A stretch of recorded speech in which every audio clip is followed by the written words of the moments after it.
इफ्तार का खैर मकदम हम इसी तरह से करते हैं और ये दरीना रिवायत रही है कैंपस की, हर साल हम लोग इसी तरह से करते हैं। तो मैं अपने कैंपस के इंचार्ज प्रोफेसर हुमा याकूब साहिबा से दरख्वास्त करूँगा कि वो मेहमान ज़िवक़ार को गुलदस्ता अक़ीदत पेश करें।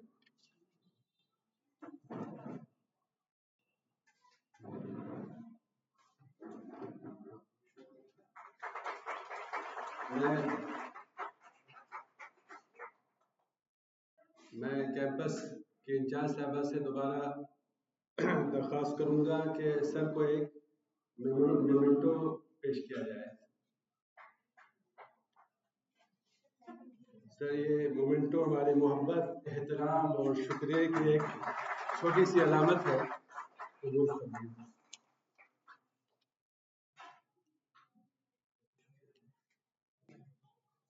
हम अपने मुअज़्ज़ज़ मेहमान को मोहब्बत और अक़ीदत के फूलों के साथ एक शॉल भी पेश करेंगे, जिसके लिए यौम आज़ाद तक़रीबात के कोऑर्डिनेटर डॉक्टर सुमामा फैसल से दरख्वास्त करूँगा कि वो सर को एक शॉल पेश करें।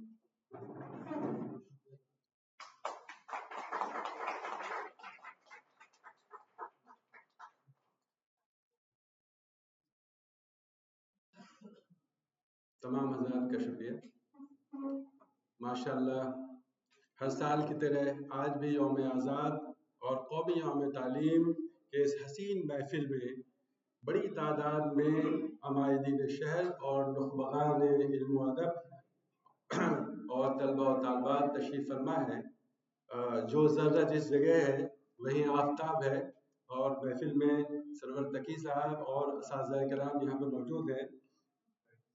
मैं इन तमाम लोगों का समीम क़ल्ब से खैर मक़दम करता हूँ और इस्तक़बाल करता हूँ, लेकिन बाज़ाब्ता तौर पर इस्तक़बाल करने के लिए मैं दरख्वास्त करता हूँ अपने कैंपस की फ़आल इंचार्ज प्रोफेसर हुमा याकूब साहिबा से कि वो आए और हाज़िरीन महफिल और शुरका का बाज़ाब्ता इस्तक़बाल करें शेर के साथ कि कारवां चलता रहा इनकी रहनुमाई में, कारवां चलता रहा इनकी रहनुमाई में, रेत पर नक्श कदम बन गए कहानी।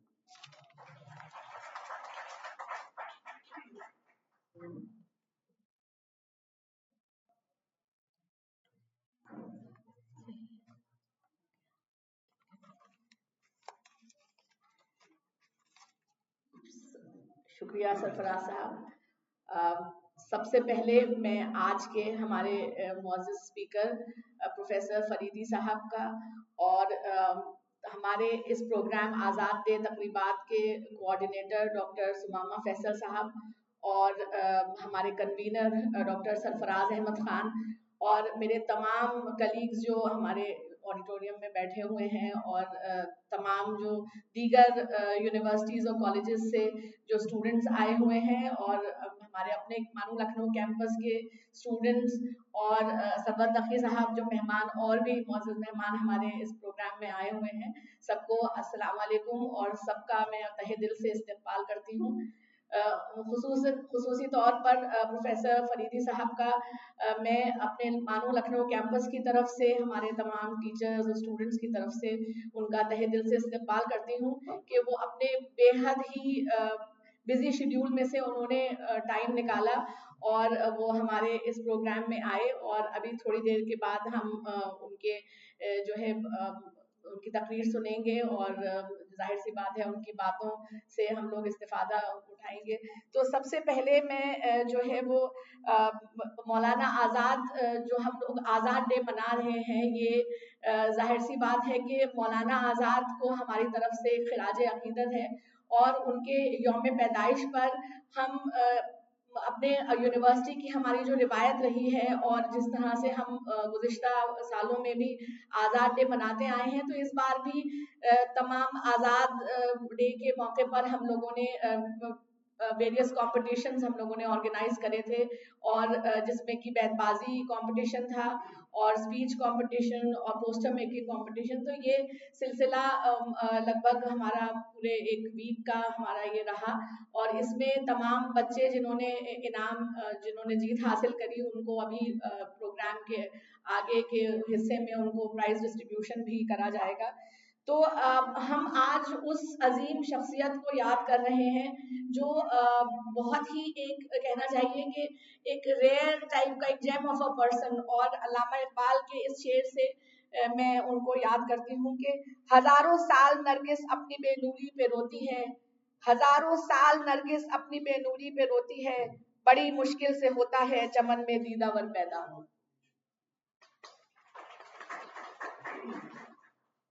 तो मैं खास तौर पे मेरे मतलब मैं कहूँगी कि आई वाज लकी इनफ कि मैंने काफ़ी साल तक यहाँ हमारे एमए इंग्लिश में एक पेपर भी रहा मौलाना आज़ाद के ऊपर, तो मैंने वो काफ़ी अरसे वो पढ़ाया। तो उसमें ख़ास तौर पे जो I was particularly influenced by गुबार खातिर। तो उसमें जिस तरह की उन्होंने जो खतूत के ज़रिए जिस तरह की बहुत ही आलिमाना हाकिमाना बातें जो कही हैं, और उसमें एक पर्टिकुलर लेटर है एक कहानी के तरीके से, चिड़िया चिड़े की कहानी। उसमें आप जो वो लेटर जब अपने एंड पर पहुंचता है तो उसमें एक खास तौर पे जिक्र है कि एक जो चिड़िया का बच्चा है वो उड़ान नहीं भर पा रहा है, और उसकी माँ बहुत कोशिश कर रही है कि वो किसी तरह से जो है वो अपनी फर्स्ट फ्लाइट वो अपनी ले और वो उड़े, लेकिन वो उड़ नहीं पा रहा है। तो इस फिर लेकिन आखिर में वो चिड़िया के बच्चे को उसको एहसास होता है, और वो मौलाना आज़ाद अपनी बहुत ही खूबसूरत नस्म में वो लिखते हैं कि किस तरह से वो फाइनली दैट पर्टिकुलर लाइक चिड़िया का बच्चा जो है वो it is able to take its flight. तो मुझे इस बात पर जो एक इनका जो मैसेज है सेल्फ रियलाइजेशन का, कि जब तक हम अपने आप को अपनी सलाहियतों को नहीं पहचानेंगे तब तक ये मुमकिन नहीं कि हम किसी अपने जो हमारा जो भी गोल है हम उस गोल तक पहुंच पाए।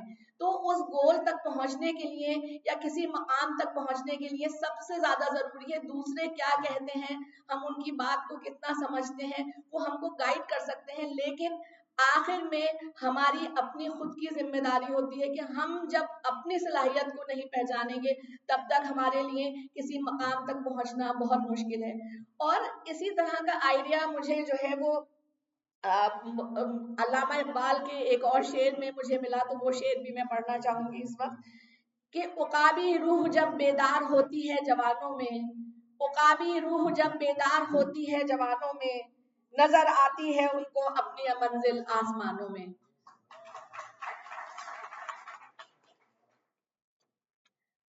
तो इन्हीं कलिमात के साथ में आप लोगों का तमाम लोगों का जो ऑडिटोरियम में मौजूद हैं और हमारे प्रोफेसर फरीदी साहब का एक बार फिर अपने मानो लखनऊ कैंपस में इस्तकबाल करती हूँ इस शेर के साथ कि निगाह बुलंद सुखन दिल नवाज जां पुरसोज, निगाह बुलंद सुखन दिल नवाज जां पुरसोज, यही है रख्ते सफर मीरे कारवां के लिए।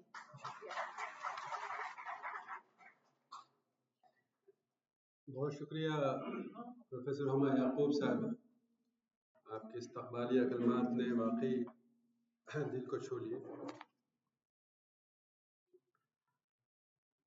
हाज़रीन महफिल, हम सब के लिए बात से मुसर्रत है कि इस कौमी यौम तालीम के मौके पर दुनिया अदब और सियासत के इस अजीम रहनुमा और मर्द मुजाहिद को खराज तहसीन पेश करने के लिए हम लोग यहाँ हाजिर हुए हैं, जिन्हें हम मौलाना अबुल कलाम आज़ाद के नाम से जानते हैं। इन्होंने सिर्फ पढ़ने लिखने की सलाहियत को काफ़ी नहीं समझा, बल्कि तालीम को इंसान साजी, किरदार साजी और शऊर हयात का एक ज़रिया बनाया।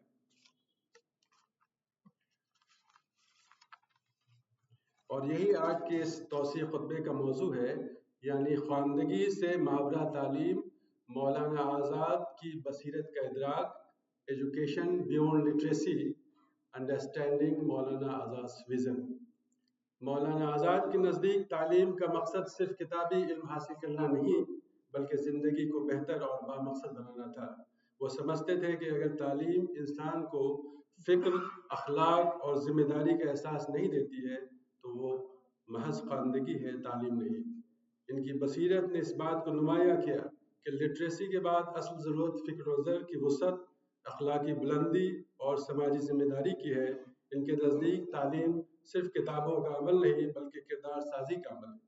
मौलाना आज़ाद की इन्हीं तमाम ख्यालात को मज़ीद रोशन करने के लिए मुअज़्ज़ज़ ख़वातीन व हज़रात और अज़ीज़ तलबा व तालिबात, हमारे दरमियान एक ऐसी शख्सियत मौजूद है जो साइंस और अदब का हसीन इम्तिजाज है। आइए मैं अपने आज के मेहमान मुक़र्रर का एक मुख्तसर तारुफ पेश करता हूँ अपने तलबा व तालिबात के लिए, क्योंकि कसीर तादाद में यहाँ पर हमारे तलबा व तालिबात मौजूद हैं। Currently, Professor M.A. Faridi is Dean Emeritus Faculty of Medicine, Era University, Lucknow. Previously, he has worked as a professor in head department of pediatrics and in charge division of neonatology, University College of Medical Science, GTB Hospital, Delhi. Before holding the current position, he has more than 40 years of teaching and training experience in the reputed medical institutions in India and abroad. He has advanced training in neonatology from University of Illinois, Chicago, USA. Professor Faridi has been invited as infant and young child feeding consultant and course director by UNICEF and WHO to the Ministry of Public Health, Yemen. Apart from that, Sir has an excellent academic record. It can be judged by the fact that he has more than 3,000 citations and index of 34 to his credit. He also wrote 2 books and he has several international and national awards to his credit. Sir से मैं बसत खुलूस और एहतराम दरख्वास्त करूँगा कि वो आए और हम सबको अपने ख्यालात से नवाजें इस शेर के साथ कि वो आईने को भी हैरत में डाल देता है, कि वो आईने को भी हैरत में डाल देता है, किसी किसी को ही खुदा ये कमाल देता है, किसी किसी को ही खुदा ये कमाल देता है। वो खुश कलाम है इस दर्जा बात करने में, वो खुश कलाम है इस दर्जा बात करने में कि हर्फ हर्फ को हुस्न व जमाल देता है, कि हर हर्फ को हुस्न व जमाल देता है। Professor M.M. फरीदी साहब। अब्दुल रहमान साहब।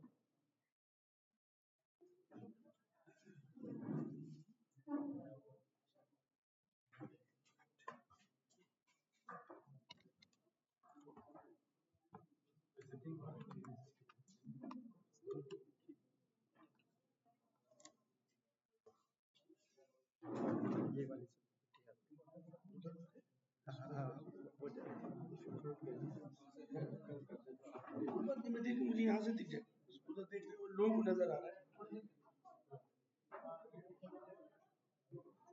ये लाइट बंद करा दे।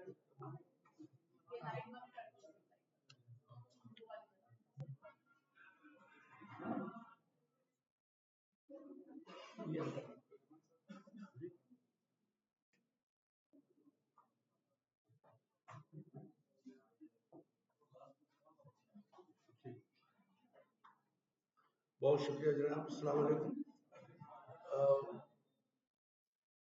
मैं सबसे पहले अपने कमाई का इजहार कर दूं कि जिस शख्सियत के लिए मुझे यहाँ बुलाया गया, शायद मैं उसके लिए बहुत मौजू नहीं हूँ, ना मुझे उतना इल्म है, ना उतनी वसअत है मेरी सोच में कि जितना मौलाना आज़ाद, जो कि वाकई एक वो पर्सनैलिटी है कि जिसके ऊपर घंटों बोला जा सकता है, घंटों पढ़ा जा सकता है। आप यकीन करें, मैंने करीब 15 दिन मौलाना आज़ाद के ऊपर मुख्तलिफ जब पढ़ने की कोशिश की कि आज के ज़माने में अगर आप कुछ, और चूँकि साइंस का बैकग्राउंड है वो भी मेडिकल का, मेडिकल के अंदर कोई भी ट्रीटमेंट जो है उसके लिए ज़रूरी है कि आप एविडेंस दें उसका, बगैर एविडेंस के ट्रीटमेंट नहीं कर सकते। इसीलिए अगर आप कभी पर्चा देखेंगे दवाओं का, एक KGMU का पर्चा देखिए और एक प्राइवेट किसी बहुत बड़े डॉक्टर का देखिए तो फर्क मिलेगा उसके अंदर बहुत ज़्यादा। तो वजह उसकी यही है कि बगैर एविडेंस के आप कोई चीज़ को अगर बगैर हवालेजात के आप करेंगे तो वो चीज़ नाक़िस होगी। तो चूँकि बोलने के लिए उस शख्स के लिए कहा गया कि जो पहले एजुकेशन मिनिस्टर था कंट्री का, जो इतना पढ़ा लिखा इंसान और जो मुल्क की सालमियत के लिए था, जिसको पार्टीशन को उसने पूरी तरह से रिजेक्ट किया, उसके ऊपर बोलने के लिए कोई ऐसा शख्स चाहिए जो वाकई जिसका इल्म बड़ा हो, जिसकी नॉलेज बहुत ज़्यादा हो। पर चूंकि मुझे मौका दिया इसके लिए मैं बहुत शुक्रगुजार हूँ हुमा मैडम का, सुमामा साहब और सरफराज साहब ने जो अल्फाज हमारे लिए बयान किए, मैं उसके लिए शुक्रिया अदा करता हूँ। जो तारुफ आपने कराया, मैं इससे बता दूं कि मैं अलीगढ़ से पढ़ा और तकरीबन 22 साल अलीगढ़ में गुजारे। तो और यहाँ मुझे आके अलीगढ़ से मुलाकात हुई तो लगता है कि अपनी जगह के बैठे हुए हैं। मेरे जितने भी यहाँ तालिब इल्म मौजूद, दूसरे असातिज़ा यहाँ मौजूद हैं, मैं माज़रत के साथ कहना चाहूँगा कि मैं स्लाइड्स मेरी इंग्लिश में हैं, कोशिश करूँगा कि मैं उसको उसका ट्रांसलेशन तो नहीं, लेकिन उसके मतन ज़रूर आपके सामने रख दूँ कि ये क्या मैं बोलने के लिए चाह रहा हूँ। थोड़ी सी नई चीज़ होगी, थोड़ा सा मैं चाहूँगा कि सोच है इसके ऊपर। दो बातें इससे पहले कह दूँ कि आज जिस शख्सियत के बारे में बात कर रहे हैं वो इस मुल्क की सालमियत चाहता था और इसका पार्टीशन नहीं चाहता था। चुनाचे उसी चीज़ को अपने दिमाग में रख के इसको बात करेंगे कि आज हम सब लोगों की जिम्मेदारी बनती है कि मुल्क हमारा है, हम किराएदार नहीं है, हमारे आबा अजदाद यही थे, रेशियली हम यही के हैं, हम इसी देश के हैं। बड़ी एक हमारे काफी हमारे यहाँ भी और बॉर्डर की उस तरफ भी लोगों को ख्याल आता है कि साहब हम तो इस इलाके के नहीं है, साउथ एशिया के। तो उसके लिए मैं आप सभी से इस बात के लिए कहना चाहूंगा कि आप जीनोम की स्टडी हो चुकी है, जीन्स की पूरी स्टडी सारी दुनिया में हो चुकी है कि कौन क्या है, कहाँ से आया, उसके जीन किससे मिलते हैं। तो मैं आप सबसे कहूंगा कि गूगल पे जाओ, दुनिया भर की चीजें देखते हैं। आज इंस्टाग्राम का बड़ा जमाना है, रील पे टाइम खराब करते हैं लोग, खासतौर से जो हमारे यंग हैं, वो उसको जरूर पढ़ें, उसको जरूर देखें। आपको जान के अच्छा भी लगेगा और हैरत भी होगी कि हमारे 60% हमारे लोगों का जो जीन है वही है जो हमारे दूसरे बरादरान के अंदर है। इससे साबित होता है कि हम यही के हैं। अरब का जीन जो मिला है वो सिंध में मिला है, तो सिंध तो आज सिंध है नहीं, हमारे पास पाकिस्तान में चला गया। वहां की तकरीबन 4% आबादी के अंदर वो जीन है जो अरब का जीन है, तो 4% लोग वहां के हुए। और ये मैं बात कर रहा हूँ मेल यानी वाई क्रोमोसोम के अंदर का, कि बाहर से जो माइग्रेशन होता है उसमें लेडीज नहीं आती, आमतौर से जेंट्स ही आते हैं। तो वाई क्रोमोसोम के अंदर की बात बता रहा हूँ आपको कि सिर्फ 4% में सिंध में मिला है। बाकी जो बलूचिस्तान के अंदर है उनमें कुछ परसेंट के अंदर जे मिला है, ये जीन ईरान का है, उस तरफ के लोगों का है। बाकी मेजोरिटी जितने भी हम हैं, सिर्फ कुछ हिस्सा जो कश्मीर का है, जो पाकिस्तान में चला गया, गिलगित वाला, उसमें क्यू जीन मिलता है जो टर्की के तरफ के लोगों के साथ में मिलता है। तो इससे मालूम ये हुआ कि 6, 7, 8% के अलावा जितना भी है वो सब यहीं के हैं। तो हमें फख्र है इस बात में कि हम इस जमीन के हैं। और एक और खासियत है इस्लाम के साथ में कि इसमें हर जबान, हर रेस, हर खित्ते में इस्लाम फैला हुआ है। ऐसा नहीं जैसे मिसाल के तौर पे हम जो हमारे और बरादरान हैं जो हमारी दूसरी सनातन धर्म को फॉलो करते हैं, बहुत ज्यादा गिनती है और वो भी दुनिया में फैले हुए हैं, लेकिन वो एक ही मुल्क के हैं, एक ही रेस है। इस्लाम के साथ ऐसा नहीं है, हर रेस के लोग हैं। इसका मतलब है कि इसको एक्सेप्ट किया गया। इस चीज को दिमाग में रख के हम बात करेंगे कि हम हिंदुस्तानी है और उस हिसाब से बात करें। आदर्श के लिए बात करने जा रहे हैं जिसने हिंदुस्तान का सपना देखा था। तो इसी के साथ में मैं ये चंद बात देने के बाद आपसे चाहूंगा कि जरा ध्यान रखिए कि मैं बात करने जा रहा हूँ एजुकेशन और लिटरेसी की। जो यूनेस्को है, यानी जो एक हमारी इदारा है बहुत बड़ा यूएनओ का, वो बात करता है लिटरेसी रेट की, ख्वानदगी की, पढ़ना लिखना, पढ़ सकते हैं, लिख सकते हैं। आज इसको थोड़ा बड़ा कर दिया है, फैला दिया है, वो नंबर की भी गिनती कर सकता है, थोड़ा और फैला दिया है। अब मीडिया लिटरेसी भी आनी शुरू हुई है, डिजिटल लिटरेसी आ गई है। मैं चाहूंगा कि जो हमारे यहाँ यंग लोग बैठे हुए हैं, अगर जमाने के साथ नहीं चलेंगे तो पीछे रह जाएंगे। इरान वाहिद मेडिकल कॉलेज है कंट्री में, 870 मेडिकल कॉलेज है आज हिंदुस्तान में। इस गवर्नमेंट ने इस खबर में बहुत काम किया है, प्रेजेंट गवर्नमेंट ने 870 मेडिकल कॉलेज में वाइड मेडिकल कॉलेज है जिसमें एआई और इंफॉर्मेशन टेक्नोलॉजी के ऊपर सबसे ज्यादा काम किया है। और इसको गवर्नमेंट सराहती है, यूपी गवर्नमेंट भी इसको रिकग्नाइज करती है और सेंट्रल गवर्नमेंट इसको रिकग्नाइज करती है। तो वक्त के साथ चलना पड़ेगा और जब भी आप कुछ दे सकते हैं दुनिया, हमारा आने का मकसद ही ये था, दुनिया में आए इसलिए था इस्लाम। कुरान कहते ये है कि बुराई को अच्छाई से बदल, कुरान कहते ये है। तो इसलिए जरूरी हो जाता है, हम पर जिम्मेदारी आ जाती है कि हम वो करें जो सबसे अच्छा हो, और वो करने के लिए हमें कुछ जोहद करनी पड़ेगी, तैयारी करनी पड़ेगी। एरा मेडिकल कॉलेज, जो आप सभी लोग जानते होंगे, वाकिफ होंगे, बाहर से बहुत अच्छा नहीं है। सफेद मस्जिद के बाद जब अंदर घुसेंगे तो लगेगा हम कहाँ आ गए, लेकिन उसके बाद जब हम अंदर आएंगे तो आपको बहुत खूबसूरत बिल्डिंग्स मिलेगी, बहुत खूबसूरत उसके अंदर वर्क मिलेगा।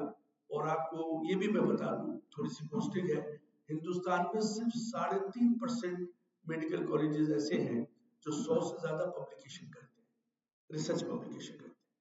इराक के अंदर पिछले 6 साल से 250 पेपर से ज्यादा पब्लिकेशन होता है। और यूपी गवर्नमेंट ने हमें अवार्ड दिया, KGMC को नहीं दिया, HGPGI को नहीं दिया, वो अवार्ड इराक को मिला, क्योंकि हमारे सबसे ज्यादा पब्लिकेशन थे, जबकि हमसे 25 साल पुराना मेडिकल कॉलेज है। मैं आवर का सभी से कि इस मेडिकल कॉलेज का अल्लाह बचाए बीमारी से, अस्पताल से, लेकिन अगर जरूरत पड़े तो आप वहां आइए, आपको वहां सबसे अच्छा और कम खर्च के ऊपर आपको इलाज मिल जाएगा, जो और भी मुश्किल होगा। एक डिस्क्लेमर भी आपको दे दूं कि मैंने किसी AI टूल का इस्तेमाल नहीं किया है। आज का ChatGPT पे आप सब कुछ बना सकते हैं, 5 मिनट के अंदर आपकी स्लाइड बन जाएगी, लेकिन मुझे तकरीबन 3 दिन लगे इसको बनाने में। तो मैंने किसी का इतना नहीं किया, लेकिन जहां भी मैंने अगर किसी कोई चीज यूज की है तो मैंने उसको एक्नॉलेज कर दिया कि ये मैंने वहां से लिया है, मेरा अपना नहीं है। आखिर आज अकीदत पेश करना चाहूंगा भारत रत्न कलाम साहब को।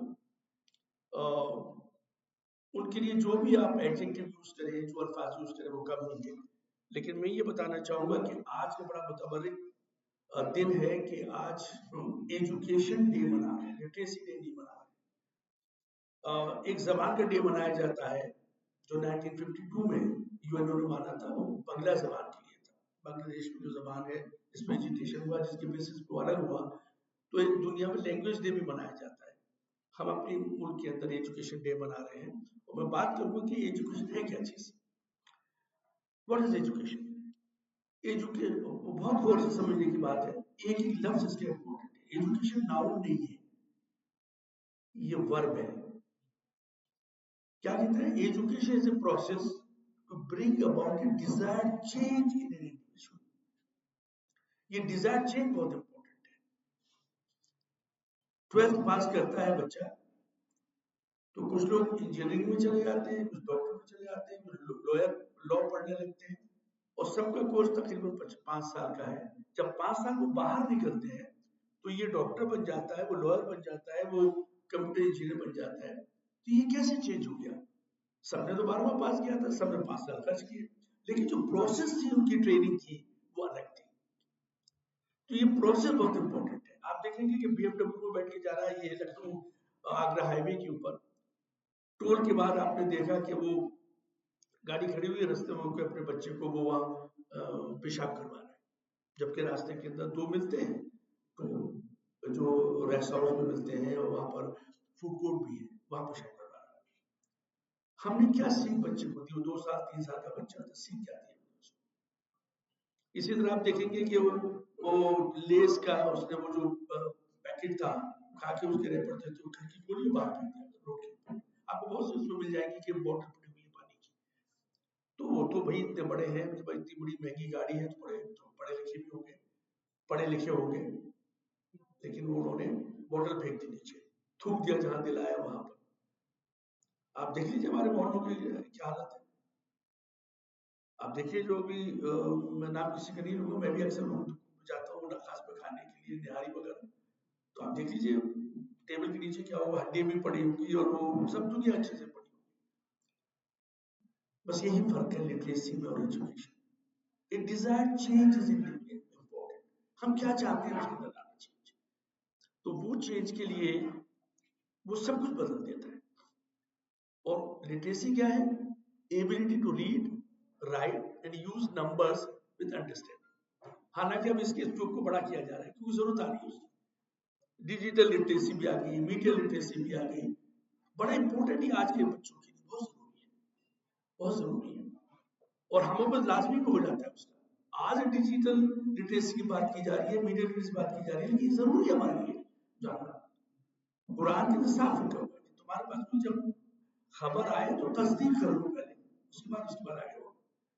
मीडिया लिटरेसी यही कह रही है, डिजिटल लिटरेसी देखा स्लाइड दिखाऊंगा आपको, वो भी यही कह रही है कि पहले आप इसका अंदाजा लगा लीजिए कि जो चीज आ रही है वो सही है कि नहीं। आज आप देखोगे हर तरफ लेपर्ड का वो हो रहा है अटैक, ये बड़ा वायरल हुआ, मेरे बेटे ने मुझे भेजा, इज अ सर्जन, कि उसमें एक मध्य प्रदेश में एक लेपर्ड आया और उसने आके एक शख्स बैठा हुआ था, उसको पकड़ के ले गया। आज बहुत आ रहा है, हर तरफ जहां देखो वहां लेपर्ड आ रहा है। लेकिन जब गौर से देखा तो उसके कपड़े बदल गए, जब उसको लेके खींच के ले आ रहा था, इसके कपड़े तो क्या तो कलर चेंज हो गया, ये तो लगता नहीं है। फिर सब हाँ ये तो फेक है। तो हमें ये सिखाता है, ये डिजिटल लिटरेसी यही है कि आप ये समझिए कि फेक है कि नहीं है, आप उसको क्यों बेच रहे हैं, जैसे उधर है क्यों डीप फेक के अंदर आप जा रहे हैं, गुनाह है, ये गलत है, बगैर तस्दीक की वो नहीं करना है। तो इसके ऊपर आज बात हो रही है, जब मैंने कहा द स्कोप हैज वाइडेंड, अब लिटरेसी का स्कोप भी थोड़ा सा बढ़ गया है। अब फर्क देखें दोनों के अंदर, education is a process to bring about a desired change. वहां क्या कहता है, ability to read, write, use numbers with understanding. इसमें तीन बहुत इंपॉर्टेंट आप देख रहे हैं। कॉग्निटिव डोमेन, आप देख रहे हैं कि कॉग्निटिव डोमेन, ये देखिए ये थ्योरी की बात हो रही है, कॉग्निटिव डोमेन। फिर साइकोमोटर डोमेन, आपकी स्किल, आप क्या कर सकते हैं। और फिर अफेक्टिव डोमेन, ये सबसे ज्यादा इंपॉर्टेंट है, अफेक्टिव डोमेन। ऐसा है तो क्यों? क्योंकि हम जिस किताब के मानने वाले हैं तो हर वक्त हमसे कह रहे हैं ना कि इस पर जरा गौर करो, इसको जरा गौर फिर करके देखो। क्यों कह रहा है बार बार, क्यों गौर करने की बात कर रहा है? और 1450 बरस पहले कह रहा है, अच्छा कोई पढ़ा लिखा था नहीं, चल इल्ला एक दो के अलावा, उनसे कह रहा है कि गौर करो। सूरज ये दिन और रात के होने में कहता है जरा गौर करो इसके अंदर, तो बहुत बाद में पता चला है कि दिन और रात में किस तरह से होता है। तो ये जो अफेक्टिव डोमेन है ये इसी चीज के लिए है, रीजनिंग, ऐसा क्यों हो रहा है, ऐसा क्यों हो रहा है, इसके पीछे क्या है, बस वही आपको एजुकेशन की तरफ लेके जाती है। तो इसमें जो यूनेस्को ने अभी इंक्लूड किया, जैसे आपको बताया, मीडिया लिटरेसी और डिजिटल लिटरेसी बात की। अब देखिए स्टार वार्स ने क्या डिफिनेशन दी है, मैंने एक वेस्टर्नर्स को लिया, education is the natural harmonious progressive development of all human faculties. जितना इंसान पैदा हुआ जो क्वालिटी लेकर के, उसका एक हार्मोनियस एक प्रॉपर तरह से डेवलप करा दे। देखिए जब बारूद बनाई गई तो अच्छाई के लिए बनाई गई, लेकिन बाद में फिर उसका गलत इस्तेमाल होने लगा। एटॉमिक एनर्जी जब मालूम की गई तो एक अच्छे काम के लिए थी, उससे बिजली भी बनती है, सैटेलाइट भी उड़ते हैं, उससे हम बम भी बना लेते हैं।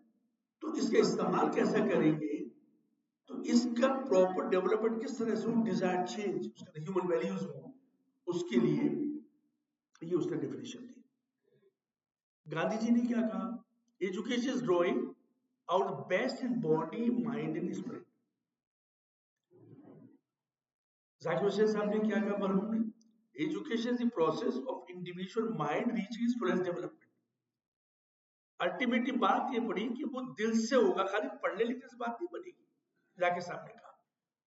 और सर अल्लामा इकबाल ने क्या कहा, education is a means to develop self awareness and contribute to society. इस सब को अगर लुबुल आप देखिए तो अल्टीमेटली यार ये खाली पढ़ने से ज्यादा है, कुछ गौर फिक्र करिए जिसके जरिए से आप कुछ पहुंचा सके। यूनेस्को ने क्या कहा, ये 2030 तक का जो मैंडेट रखा है, सारी दुनिया में इसकी फिक्र हो रही है कि जो आज आप चारों तरफ देख रहे हैं उसको कैसे एक खुशनुमा सोसाइटी की तरफ बढ़ा जाए। तो उसके लिए एक और बड़ा आजकल आप देखते हैं कि क्लास हो रहा है, बच्चे मोबाइल देखने बैठे हैं, उनको इसको बीमारी कहते हैं, इसे फोमो कहते हैं, FOMO, fear of missing out. और उसमें थोड़ा AI पड़ा हुआ है, आप जिस तरह का देखना पसंद करिए वही आपके मोबाइल के ऊपर आता रहेगा बार बार। अब ये बीमारी बढ़ चुकी है, अब उसको मेडिकल ट्रीटमेंट की जरूरत पड़ रही है, इसको सोमो कहते हैं, सिंड्रोम ऑफ मिसिंग आउट। तो ये जो चीज पैदा हो रही है, तो इसको समझना होगा कि आज दुनिया इसके ऊपर परेशान है। एक और बड़ी बात हो गई है, हमारे बच्चे आज वेट नहीं करते। अब देखो ना, घर में आए उनके सामने नहीं कुछ नहीं खाना, ये जो बनाया आपने लौकी नहीं खाएंगे, क्या बिरयानी खाना है, 15 मिनट में मुझे मालूम नहीं लखनऊ की तवक लगता है, लेकिन दिल्ली में 10 से 15 मिनट में बिरयानी आ जाएगी। आपने देखा जो अरे हरा धनिया नहीं, जब तक वो हरा धनिया आ जाए तो उसमें क्या मुझे सब कुछ फौरन हो सकता है। ये बीमारी पैदा कर रहा है बच्चों के अंदर और इससे बड़ी प्रॉब्लम्स शुरू हो रही है। पर्सनैलिटी बदल रही है हमारी, हर चीज फौरन नहीं हो सकती, कुछ वक्त लगेगा। एक जमाना में कहते थे आप तो हथेली पे सरसों जमाना चाहते, आज जम रही है हथेली पे सरसों। तो लिहाजा ये इस बात की जरूरत हो गई है कि इस चीज से हम बचें। तो परेशान है इससे जो एजुकेशन सिस्टम परेशान है कि बच्चों की हमारी तरबियत हो रही है जिस तरह से, वो अब ठीक है, किताबें खत्म हो गई, अब हर काम इस पे अवेलेबल है। और इस पे अवेलेबल का मतलब हुआ कि अब हमारे बिल्कुल पढ़ने का स्टाइल बदल गया। हम उतना पढ़ते हैं जो हमको, और अब ये जब से एआई आई है और जब से ये चैटजीपीटी वगैरह आ गया, इससे तो आपको चलनी नहीं है, बना बना इसमें रखा हुआ है, मेहनत खत्म हो गई। तो जरूरी हो गया कि हम इस विजन को जो दिया है यूनेस्को ने, उस पर भी थोड़ा सा जो असासा मौजूद है उसमें थोड़ा सा गौर करें कि आगे आने वाले उसमें जो डिजिटल लिटरेसी की बात हो रही है वो बड़ी जरूरी है, इससे बात की जाए इसके ऊपर। कि इसको मैं एक ही सेंटेंस बताना चाहूंगा कि ability to assess, to manage, understand, integrate, communicate, evaluate and create information safely and appropriately through digital technologies. Blind यकीन न करें, ये एआई की हवा से उतर के नहीं आई, हम ही ने प्रोग्रामिंग की होगी। अल्ट्रासाउंड पे जाते हैं, एक प्रेग्नेंट लेडी अल्ट्रासाउंड कराने जाती है, उसे बता देते हैं आपके इतने महीने, उसे कहाँ से आया? वो तो चंद मेटल की बनी हुई मशीन है, वो कहाँ से बता देगी? उसमें हमने डाला है। उसके हमारी रिसर्च है कि अगर बच्चे के सर की इतनी अगर उसका डायमीटर है तो ये इतने उम्र के ऊपर होता है, तो हमने उसके अंदर डाला हुआ। एक लेडी थी लुशेंको, उसने काम किया 10,000 बच्चों के मुख्तलिफ एज के ऊपर, मुख्तलिफ जो जेस्टेशन से हम कहते हैं, जो प्रेगनेंसी का टाइम होता है, उस पर उसने करके ये डेटा क्रिएट किया और हमने कंप्यूटर में डाल दिया। एआई में भी हमने उसके अंदर वही चीज उसके अंदर डाल दी और उसके अंदर प्रोग्रामिंग कर दी कि अगर हर 2.5 मिनट के बाद में एक चीज बदलती है तो वो हमने उसमें डाल दी। अब वो अपने प्रोजेक्ट कर सकता है कि अच्छा 2.5 मिनट भी होगा, लेकिन वो स्टडी तो हमने की थी सिर्फ 40 मिनट के लिए और वो 10 घंटे का भी बता देगी तो वो गलत होगा। पता नहीं 4 घंटे के बाद में इम्प्लीमेंट क्या होगा। तो इसमें जैसे मैंने कहा कि एविडेंस क्रिएट करना पड़ेगा, एविडेंस से बताना पड़ेगा कि ऐसा होता है। तो ये बहुत हद तक हमें मिसगाइड भी कर सकती है। तो इसीलिए जरूरी है कि हम समझ सके और ये जो हम जरा देर पे मोबाइल के ऊपर चले जाते हैं और जरा देर में हम चाहे कहीं कोई बात हो रही हो, कहीं सब लोग बैठे हो, घर की फैमिली बैठी हुई है, मोबाइल नहीं बैठे हुए, ये बीमारी के अंदर है, इससे बचना है, ये उसका हिस्सा नहीं है। तो डिजिटल लिटरेसी बहुत जरूरी है। जो हमारे टीचर्स यहाँ बैठे हुए हैं इसके ऊपर बात करें, घर में भी बात करें। बच्चों को ऑटिज्म की बड़ी प्रॉब्लम हो रही है और अभी हमारे टर्म साहब ने कह दिया कि वो जो पैरासिटामोल की गोली, आज भी पेपर के अंदर काफी डिटेल है कि एक गोली है जो बुखार की, जो पैरासिटामोल डोलो खाते हैं, प्रेगनेंसी में खाएंगे तो बच्चे को ऑटिज्म। इस पर कोई कंक्लूसिव रिपोर्ट नहीं आ सकी है, रिसर्च पूरी नहीं है, लेकिन इसके ऊपर दुनिया में चर्चा शुरू हो गई। इसी तरह से ये भी चर्चा शुरू हुई है कि जो लेडीज प्रेगनेंसी के दौरान में देखती है ज्यादा, उसमें बहुत सी चीजों को तो बड़ा इंपॉर्टेंट हो गया कि जो हम लिटरेसी, डिजिटल लिटरेसी के ऊपर हम बात करें, इससे मीडिया लिटरेसी की बात करें। आज बहुत कुछ चलता है, उसमें कितना करेक्ट है, किस एंगल से दिया गया, इसको भी आप में गौर से पढ़ें। जो यूनेस्को कहता है कि ये मीडिया लिटरेसी क्या चीज है? Ability to access, analyse, evaluate, create and act using all forms communication. और ये भी देख लें कि किस मकसद से लिखा गया है। ये आज हम लेके कुछ चीज आ रही, क्यों कर रहे हैं इसकी डिस्कशन हम, और उसके बाद ही हम उसके ऊपर रिएक्शन दें, एकदम से हम उसके ऊपर बिलीव ना करें। ये इंपॉर्टेंट बात है। अब याद रखिए, लर्निंग स्पाइरल जो है ये है हर स्टूडेंट के लिए, चाहे किसी भी सब्जेक्ट का स्टूडेंट हो, लर्निंग स्पायरल समझने की है। देखो बच्चों की लर्निंग में और हमारी लर्निंग में फर्क है। एक जो छोटा बच्चा है जो स्कूल जाना शुरू किया है, उसके लिए क्या होगा, मुझे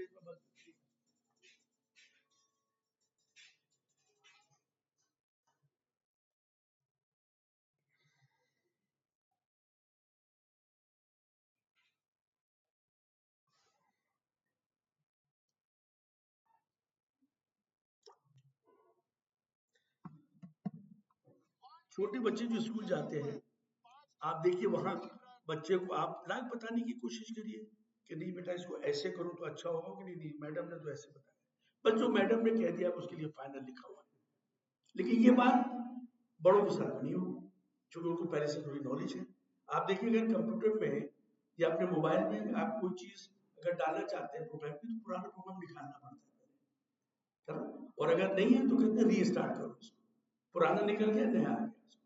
तो ये जो लर्निंग है बड़े की वो डिफरेंट है, और उसे कहते हैं 20-40-80, ये लर्निंग का प्रोसेस है। 20% लर्निंग होगी लेक्चर से, तो लेक्चर बहुत अच्छा तरीका नहीं है पढ़ाने। जो हमारी एनईपी आई है, भी एनईपी नेशनल एजुकेशन पॉलिसी, उसके अंदर कम कर दिया है इसके लेक्चर के बाद, इसीलिए कि लेक्चर से बहुत ज्यादा समझ में नहीं आता है। तो पर आजकल तो मोबाइल है, यहाँ कुछ लोग देख रहे हैं मोबाइल, तो मालूम है यहाँ नजर डाली है, पर्दा लग रहा है, कुछ लोग मोबाइल देख, लेकिन उन्होंने छुपा लिया मोबाइल नंबर। तो ये है मेडिकल में करते हैं हम लोगों ने, उसमें वो लगवा दिए कैमरे, और बाद में उसमें हम एवरली रैंडमली चेक करते हैं, तो बुलाते हैं उनको, कभी पेरेंट्स को बुलाते हैं, यार तुम क्लास में तुम कर लो, तुम तो 1 करोड़ रुपये तुम्हारा खर्च होगा एमबीबीएस करने में, तुम ये क्यों कर रहे हो ऐसा? आप उनसे आप मारपीट तो करेंगे नहीं, कोई सजा नहीं देंगे, बोलना बन जाओ तो करेंगे नहीं। 19 साल 20 साल 22 साल के बच्चों से क्या कहेंगे आप? सिर्फ एटीट्यूड चेंज करने की बात करेंगे। तो ये बड़ा इंपॉर्टेंट है इसको समझना कि लिसनिंग जो है वो is not the good way of learning. अब सेकंड क्या है, लिसनिंग एंड सीइंग, करते हुए देखें कैसे करते हैं, और फिर दूसरी बात आया डूइंग। तो लिसनिंग, सीइंग एंड डूइंग अपने हाथ से करें, तब आपकी लर्निंग 80% होगी। याद रखिए 80% लर्निंग होती है कॉलेजेस में। हमारे जो डॉक्टर भी बाहर निकलते हैं वो 80% ज्यादा लर्निंग नहीं कराते, और पास होते हैं 50%। तो 50% ऑफ 80% इज 40%। तो 40-50% पे डॉक्टर्स पास करके निकलते हैं किसी भी कॉलेज से निकले, ठीक है। लेकिन उनकी जो ये डेफिशिएंसी 20% की है वो प्रैक्टिस से आएगी, मुस्तकिल उनको सेल्फ लर्निंग करनी पड़ेगी, मुस्तकिल पढ़ना पड़ेगा। अच्छा, एजुकेशन का फर्क क्या हुआ लिटरेसी से, ये बहुत इंपॉर्टेंट है। Education encompasses knowledge, skill, reasoning, self-directed learning, ethics, morality और human values। ये सब मिलकर के तब आपकी एजुकेशन होती है। थोड़ी देर खुद को भी सोचना पड़ेगा, अपने को दिखाया ही ना हमें कितना आता है, हम क्या कर रहे हैं। ये बेस है, एसेंस है, रूह है ये एजुकेशन की। और दूसरी बात क्या है कि education includes desire to know more. तो सेल्फ डायरेक्टेड लर्निंग हो गया, थोड़ा पढ़ लिया और चाहिए और खोजिए और निकालिए, जब भी कोई नॉलेज क्रिएट हो। आमतौर से डेवलपिंग कंट्री में, इंडिया में भी ज्यादातर हम जो रिसर्च करते हैं वो डुप्लीकेट होती है, यानी अमेरिका पहुंच गया हमने भी अपने यहाँ कर ली, हमने कुछ नई क्रिएट नहीं किया, हमें नॉलेज क्रिएट करनी है। वो एजुकेशन ही आपको बता पाएगी, लिटरेसी से नहीं आएगा। आप असेसमेंट का देख लीजिए, ये जो चला आ रहा है हमारे क्लास में, सारे बच्चे सब एक सा करेंगे, तो बात ठीक नहीं है। असेसमेंट का भी क्या, हमारा असेसमेंट जो हम इम्तिहान लेते हैं वो ये टेस्ट कर पाता है कि इसमें डिजायर चेंज आ गया, इसके अंदर ओबीडीएंस आ गया, इसके अंदर सेल्फ डिसिप्लिन आ गया, इसके अंदर बड़ों के साथ में कैसे बात करनी है ये इसने सीख लिया, ये छोटों के साथ किस तरह बात करेगा, ये जूनियर्स के साथ कैसा, ये रैंकिंग क्या है, इसमें एजुकेशन ठीक नहीं है, क्यों कर रहे हैं इस तरह की हरकत। तो ये जो चीज उनके अंदर पैदा करनी है, तो जो हम टेस्ट करते हैं, जो भी इम्तिहानात लेते हैं, क्या उसमें तमाम चीजों को हम टेस्ट करते हैं? नहीं करते। इसीलिए आज बात हो रही है 360 असेसमेंट। 360 असेसमेंट की बात हो रही है कि हम डे टू डे भी देखें कि वो क्या कर रहे हैं। अब मेडिकल के अंदर ये बात की जा रही है कि पेशेंट से भी पूछा जाए कि ये डॉक्टर साहब कैसे पास करने से एमएस कर रहे हैं, एमडी कर रहे हैं, तो उसके बाद उनसे भी असेसमेंट करा के देखा जाए कि भाई ये डॉक्टर साहब कैसे आपसे कैसे बात करते थे, किस तरह से आप एग्जामिन कर रहे हैं किसी को, मान लिया आप उसका पेट देख रहे हैं, तो सबके सामने क्यों पेट खोल रहे हैं आप? कौन अपना पेट दिखा देगा सबके सामने? आप क्यों नहीं स्क्रीन लगाते? क्यों नहीं आप उसको बताते कि मैं आपका पेट देखना चाहता हूँ? तो ये जो बात आई असेसमेंट की कि 360 असेसमेंट हम कर रहे हैं कि नहीं, अदरवाइज ये जो हम कर रहे हैं वो बिल्कुल वैसे ही है कि लिटरेसी हो गई, हमने पढ़वा के देख लिया, आपने पढ़ लिया, हमने नंबर दे दिया, तो हम असेसमेंट भी नहीं कर पा रहे। तो इसके ऊपर भी सोचना पड़ा, जो हमारे टीचर्स यहाँ मौजूद है, कि ये जो आज हमारा सिस्टम है, जैसे इसके अंदर आइंस्टाइन ने कहा था कि अगर सबसे कहते भाई आप जितने भी यहाँ है सब लोग पेड़ पे चढ़ो, तो मशीनों में भी नहीं चढ़ सकती पेड़ पे, उसकी अपनी कुव्वत है, उसकी अपनी क्वालिटी है, जो पानी के तहत है, और दूसरे लोग नहीं कर सकते। तो ये डिपेंड करता है कि जो डिजायर चेंज आप चेक कर रहे हो उसकी टूल भी आपको कोई हो जिससे कि आप बता सके कि हाँ आपने उसको टेस्ट कर लिया। अब मैं कुछ अल्फाज नेक्स्ट 10 मिनट या 5 मिनट उस शख्सियत के लिए वक्फ करता हूँ जिसके लिए हम आज इकट्ठे हुए हैं, कि इस दिन पे हम उन्हें याद भी करते हैं उनकी लीगेसी को, और हम इस बात का आदा भी करते हैं कि हम नेशन बिल्डिंग में अपना पूरा योगदान देंगे और उनके साथ रहेंगे। मैंने कोशिश की कि इनके बारे में मैं कहाँ से कुछ और बात करूं, क्योंकि बहुत लिटरेचर मवाद इनके लिए मौजूद है, लेकिन जो मुझे एक जर्नल मिला जिसके अंदर मैंने 2021 या 22 का जर्नल था, तो उसमें जो बात आई निकल के, जैसे कहते हैं greatest mission in life was the unity and integrity of the country, he detested partition, वो नहीं चाहते थे कि पार्टीशन हो।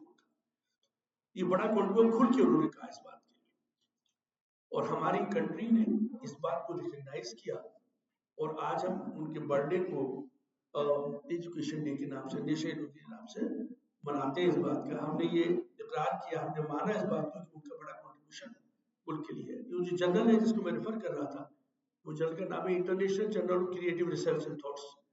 ये इंडेक्स जर्नल है, अच्छा जर्नल है, इसकी चीज के अंदर छापी जाती है, उसकी कदर की जाती है, मजरत होती है उसकी। इसके मैं एब्स्ट्रैक्ट में से इसकी जो ऑथर है वो डॉक्टर मौसमी चौधरी है, ये सोशियोलॉजिस्ट है। उन्होंने कहा कि Maulana Abul Kalam Azad a multi dimensional personality bloomed into a valiant freedom fighter, an apostle of Hindu-Muslim unity, is one of the pioneer nation builders of modern India. ये उनकी इख्तिसाबात के अंदर एक छोटा सा लिखा था, मैंने उसको वैसे का वैसा ही ये आपके सामने रखा कि ये इस तमाम बातों को उनकी कर देता। मैं इस पर बहुत डिटेल में नहीं जाऊँगा कि आप लोग तो इससे वाबस्ता हैं और आप उसको हर साल मनाते हैं, कुछ याद करने के लिए कि हाँ हमारे बीच में कैसा इंसान था, तो मैं उन इख्तिसाबात चंद चीज़ें यहाँ लेकर के आया हूँ। आपने बहुत सी academic and cultural institution length breadth of country में बनाए, ये IIT उन्हीं की देन है। ये जो UGC उन्होंने इस्टेब्लिश किया, यूसी ग्लास कमीशन जो तमाम यूनिवर्सिटी को मुल्क के अंदर कंट्रोल करता है, साहित्य अकेडमी, संगीत नाटक अकेडमी, तमाम आप ही ने आपके सामने इस्टेब्लिश हुई। और एक बड़ी बात है, तो मैं आपका अटेंशन चाहूंगा, उनका विजन क्या था? नेशन इंटीग्रेशन व universal and inclusive education to all citizens of India, irrespective of religion, region, linguistic, caste, and social status. कोई फर्क नहीं पड़ता कि वो किस तबके का है, गरीब है, नहीं है, मालदार है, किस मजहब को फॉलो करता है। ये उनका बहुत बड़ा उस वक्त का विजन था कि सबको मिलना है, यूनिवर्सल एंड इंक्लूसिव। ये बहुत बड़ी बात है। बाद में बाबा साहब अम्बेडकर ने को रिजर्वेशन करना पड़ा कि इनको भी हम ये सब दे दें, ये उन्होंने उस वक्त में सोचा था, वो खुद कॉन्स्टिट्यूशन असेंबली के मेंबर थे। तो ये बड़ी इंपॉर्टेंट बात है कि जो विजन उनका था ये था कि हिंदुस्तान के हर कोने में, हर तबके के, वो चाहे किसी भी कपड़े हैं, तन पे नहीं है, लेकिन उसको भी एजुकेशन मिलनी चाहिए। ये मैंने स्लाइड है, ये जो मैंने तस्वीर ली है, ये नेट से मैंने ली है कि उसके बदन पे कपड़े नहीं है, लेकिन उसके हाथ में टैबलेट है। आज टैबलेट है तो उसको भी मिलना चाहिए। तो ये बड़ी चीज है कि जो उनका बहुत बड़ा जो एक विजन था मौलाना का, ये इम्पोर्टेंट है इसमें। दूसरी बात ये हुई कि जो उनकी स्टेटमेंटशिप है, अगर आप उसको देखें, चंद मुझे यकीन है कि आप सब लोगों को मालूम होगा कि उनका असली नाम जो था वो अबुल कलाम गुलामुद्दीन था। मक्का में आपकी पैदाइश हुई 11 नवंबर को 1888 में। आप बड़े पुख्तगी के साथ इस बात पर कायल रहे कि वो मुसलमान हैं, हिंदुस्तान उनका मुल्क है, डिवीजन इस बेस पे नहीं होना चाहिए। ये उनका आखिर तक रहा। पार्टीशन को उन्होंने कहा इज ट्रेजेडी फॉर इंडिया। 1923 में आप प्रेसिडेंट भी रहे नेशनल इंडियन नेशनल कांग्रेस के, और 1930 में बहुत बड़ा एजाज उनको मिला जब आपने सोल सत्याग्रह में आपने पार्टिसिपेट किया गांधी जी के साथ में, और फर्स्ट एजुकेशन मिनिस्टर है कंट्री के। तो एक बड़ी चीज है, अगर आप देखिए 1956 में यूनेस्को की जनरल कॉन्फ्रेंस दिल्ली में हुई थी, आप उसके प्रेसिडेंट थे। ये बहुत बड़ा एजाज था एज ए बहैसियत एजुकेशन मिनिस्टर के। याद रखिए कि ये तमाम चीज अचीव कैसे होगी। हम हमेशा रिसोर्सेज का रोना रोते हैं कि इतने पैसे नहीं है, इतने हमारे पास में चीजें मौजूद नहीं। लेकिन याद रखिए कि आपको अपने जो रिसोर्सेज हैं वो प्रॉपर्ली यूज करना है। ये एक्सप्लेन करती है जो स्लाइड है, आप देखेंगे गौर से कि आपके पास में बहुत सी सीढ़ियां हो सकती है, लेकिन आप उसका इस्तेमाल ठीक नहीं करते हैं तो आप नहीं पहुंच सकते। तो आपको अपनी सीढ़ी का इस्तेमाल ठीक करना होगा, तो आपको अपने रिसोर्सेज का इस्तेमाल प्रॉपर तरह से करना होगा। उस रिसोर्सेज में टाइम भी है।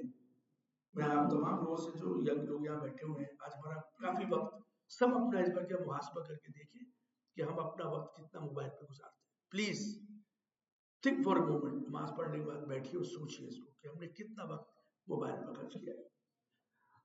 अभी तक तुम ये कहते हैं ना कि जब आप बिस्तर पे जाएं तो सोने से पहले, जो दुआएं करने से पहले आप जरा देखिए मैंने दिन भर में क्या किया, किसके साथ अच्छा बोला, किसको बुरा कह दिया, क्या आपसे गलतियां हो गई, किसके हुकूक लिबास हमसे बर्बाद हुए, ये देख लें।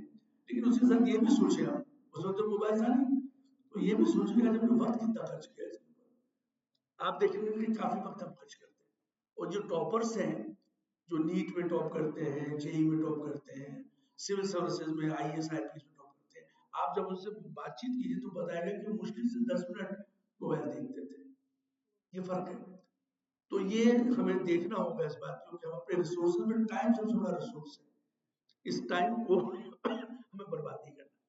इस टाइम को पूरी तरह से इस्तेमाल करना सबके लिए है। जितने भी हमारे यहाँ बहन और बेटियां, हमारे बेटे बैठे हुए हैं, बच्चे बैठे हुए हैं, तो सब इस बात के लिए सोचना होगा कि हम जो अपने वक्त का इस्तेमाल करें, इस रिसोर्स है, इस रिसोर्स को याद रखिए। जो विजन जिसमें आज हम पढ़ रहे हैं, जिसके हम इकट्ठे हुए हैं, सही अकीदत और सही ताजी अकीदत को ये होगा कि उनका जो विजन था वो हमारे सामने है।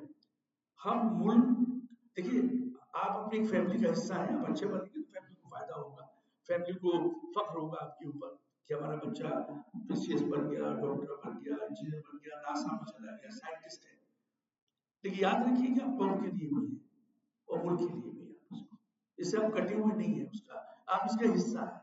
तो इसलिए ये बड़ी जरूरी है कि 3 जिम्मेदारियां, फैमिली की, कौम की और मुल्क की, तो ये हमें पूरी करनी है। तो रिसोर्सेज का इस्तेमाल करना है। इस पे मैं आप तमाम लोगों का शुक्रिया अदा करूंगा।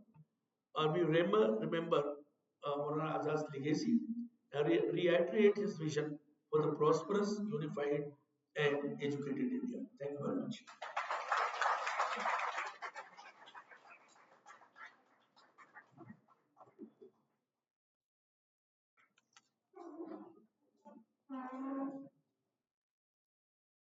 दिल से जो बात निकलती है असर रखती है। दिल से जो बात निकलती है असर रखती है, पर नहीं ताकते परवाज मगर रखती है। वाकई आपकी गुफ्तगू दिल से निकली सर, और सीधे दिल में उतर गई। हम आपके बहुत ममनून और मशकूर हैं। वाकई आपने एक पुरमग़ज़ अपना लेक्चर दिया, जिससे हम सब ने इस्तिफ़ादा किया।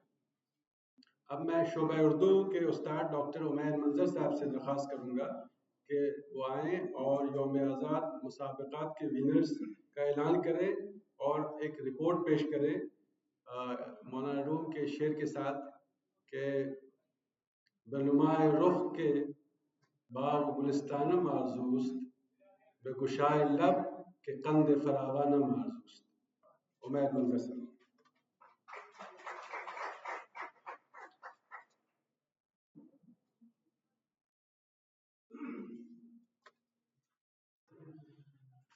बहुत शुक्रिया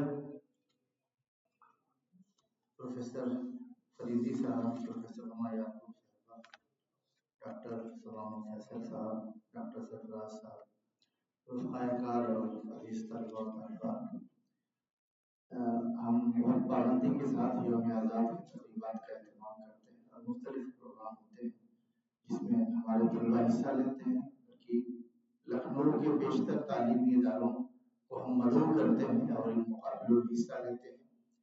जो लोग किसी वजह से नहीं आए उनके लिए ये रिपोर्ट बहुत काम करेगी कि हमने इस एक हफ्ते में हमारी सरगर्मियाँ क्या क्या समाप्त फरमाएं। मौलाना आज़ाद नेशनल उर्दू यूनिवर्सिटी के ज़ेर एहतमाम हर बरस यौम आज़ाद के मौके पर मुख्तलिफ नौ प्रोग्रामों का इनेकाद किया जाता है, जिसमें तालीमी और सकाफती प्रोग्रामों के साथ साथ मुख्तलिफ मुकाबले भी होते हैं। लखनऊ कैंपस में भी इसका खूब तर एहतमाम किया जाता है। तलबा और तालिबात के ज़ौक़ व शौक़ को इन प्रोग्रामों में मरकज़ी हैसियत हासिल होती है। हमारी हरदिल अजीज़ इंचार्ज प्रोफेसर हुमायूं याकूब साहिबा कैंपस की सरगर्मियों में उनकी शिरकत हमेशा ही काबिल-ए-दीद रही है।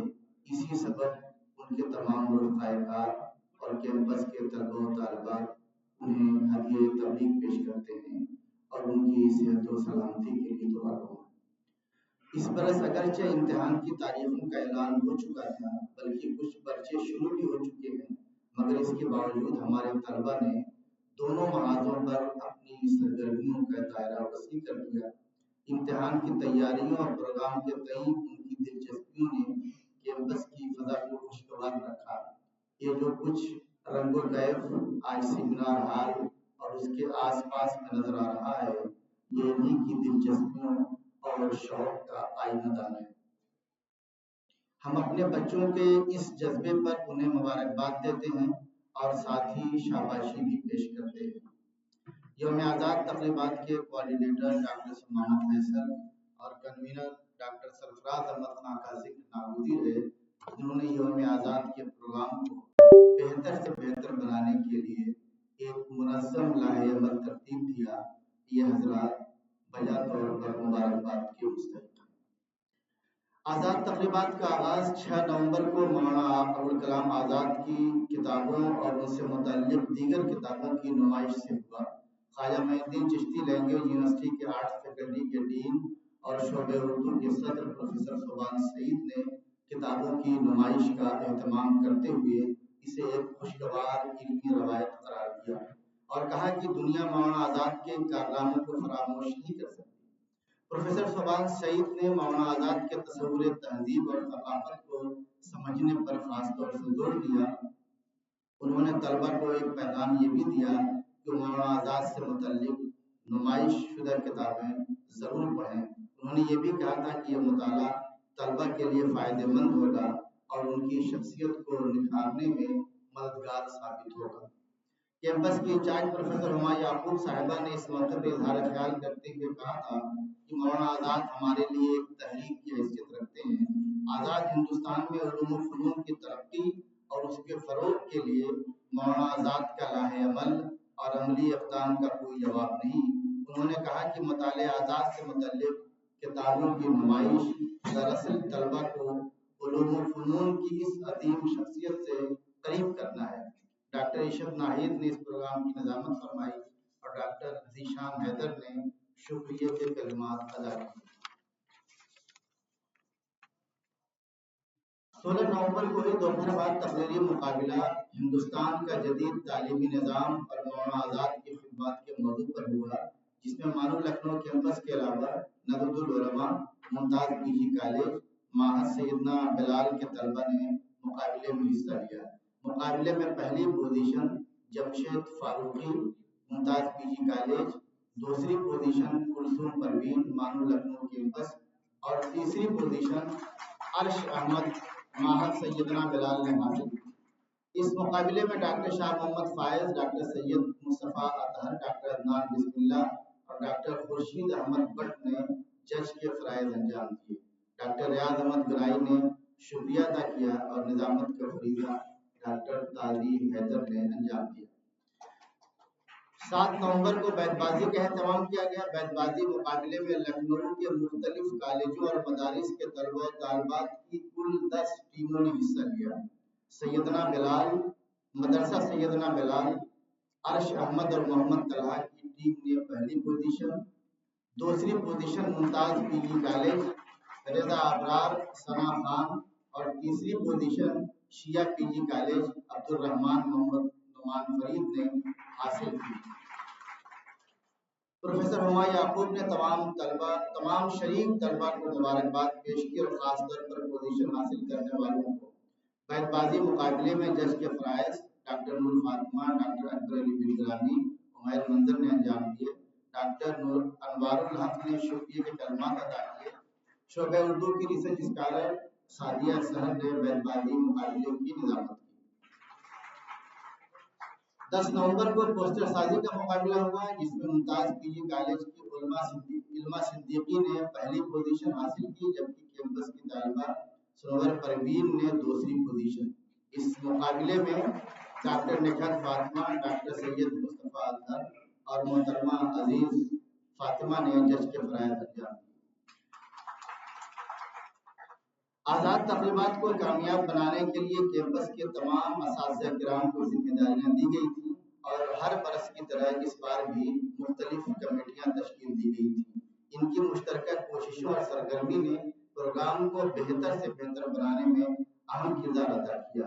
वाक़या यह है कि इन प्रोग्रामों के लिए कैंपस के जुमला असातिज़ा की मसाइल जमीला को फरामोश नहीं किया जा सकता। इन तकरीबात का मरकजी दिन 11 नवंबर होता है, जिसमें हम एक मुमताज स्कॉलर और दानिश्वर को मौलाना आज़ाद से मुतल्लिक किसी अहम मौजू पर खिताब करने के लिए मदऊ करते हैं। आज जो कुछ हुआ वो आपके सामने है। हमारे सामने ही आज का दिन हमारी तारीख का एक सुनहरी बाब रकम कर गया, जिसके लिए हम अपने मेहमान मोहतरम के शुक्रगुजार हैं।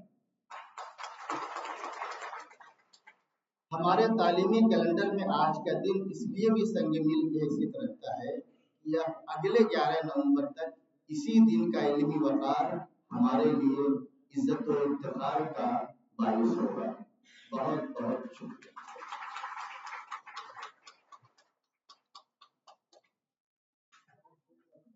बहुत शुक्रिया डॉक्टर उमैर मंजर साहब। अभी आप डॉक्टर उमैर मंजर के ज़रिए एक मुफस्सल रिपोर्ट सुन रहे थे मौलाना आज़ाद तकरीबात की। अब मैं इनामात का जो तकसीम करना है उसके लिए मैं एक एक करके सबको बुलाऊंगा इंशाल्लाह, और आप लोग आएँ और अपने सर्टिफिकेट्स और इनाम यहाँ डाइस से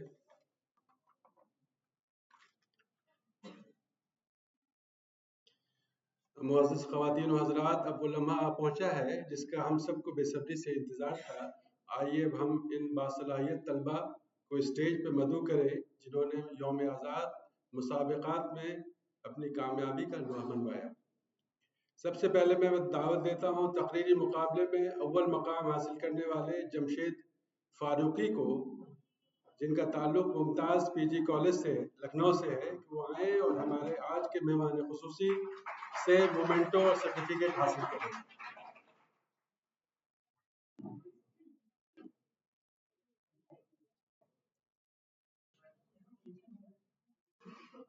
जमशेद फारूकी।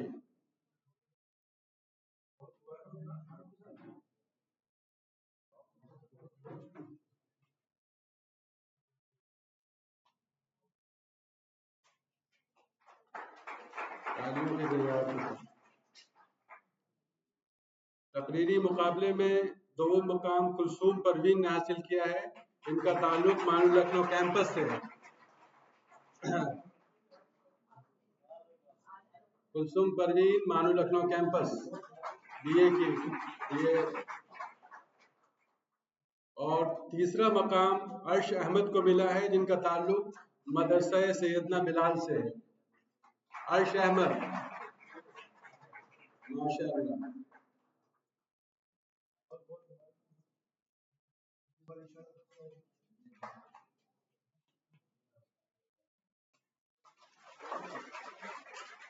हम आवाज देते हैं उन तलबा को जिन्होंने शेर व शायरी में अपने हुनर के जौहर दिखलाए। यकीन यानी बैतबाजी मुकाबला जो 7 नवंबर को मुनक़िद हुआ, इसमें अव्वल मुकाम जिस टीम ने हासिल किया है वो अरशद अहमद और मोहम्मद तलहा की टीम है, जिनका ताल्लुक मदरसा सैयदना बिलाल से है। तालियों के गड़गड़ाहट के साथ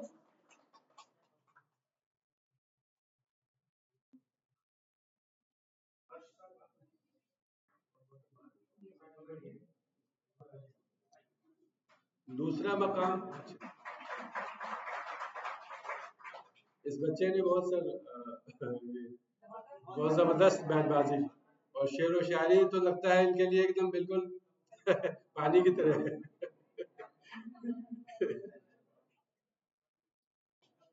दूसरा मकाम रजा अबरार और सना खातून को मिला है, जिनका ताल्लुक मुमताज पीजी कॉलेज लखनऊ से है।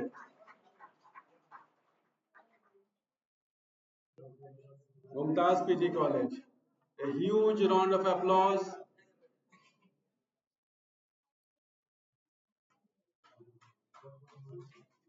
और बैतबाजी के मुकाबले में तीसरी पोजीशन अब्दुल रहमान और मोहम्मद नोमान फारूकी ने हासिल किया है।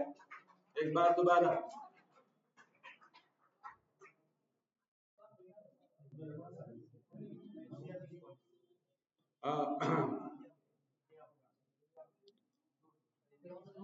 हाजिर महफिल इनके लिए मोहब्बत भरी तालियां हों, क्योंकि इन्होंने अदब के चिराग रोशन किया। अब आइए पोस्टर साजी कामयाब तलबा को स्टेज पर बुलाते हैं। इस कैटेगरी में 2 इनामात थे। पोस्टर साजी में अव्वल मुकाम इल्मा सिद्दीकी ने हासिल किया है, जिनका ताल्लुक मुमताज पीजी कॉलेज से है। इल्मा सिद्दीकी, जल्दी आओ बेटा।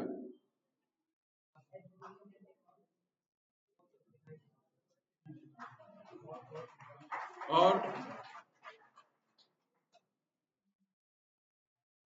दूसरी पोजीशन हमारे कैंपस की सनोबर परवीन ने हासिल किया है। तालियों के साथ सनोबर परवीन।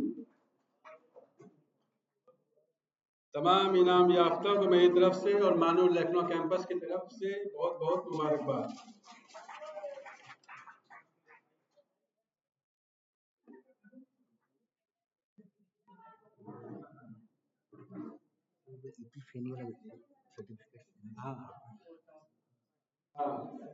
माजरत, अभी कुछ दिन कबल एक और मुकाबला हुआ था ओपन माइक का, उसके लिए भी 4 विनर्स हैं। उनका भी नाम जो है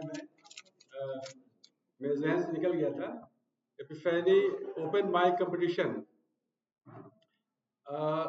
इसमें जो पहला इनाम मिला है वो नमरा फातिमा है, बीए फाइनल सेमेस्टर, इनको फर्स्ट पोजीशन। नमरा फातिमा, हाँ first semester, BA first semester.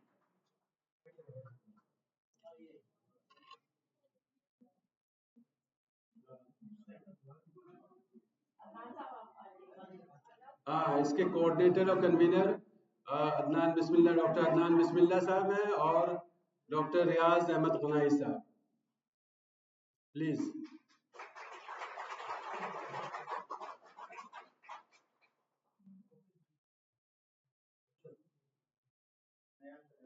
हाँ, एक्सटेम्पोर और बहुत बेहतरीन सा प्रोग्राम था वो। दूसरी पोजीशन इकरा, एमए इंग्लिश फर्स्ट सेमेस्टर, इकरा।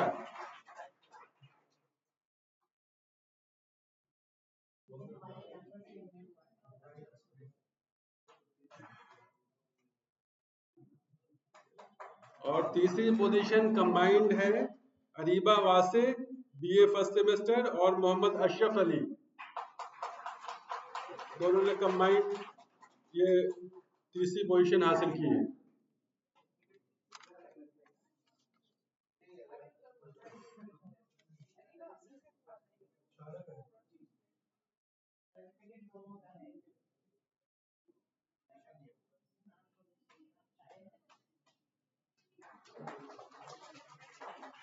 बहुत शुक्रिया। अच्छा शेफ,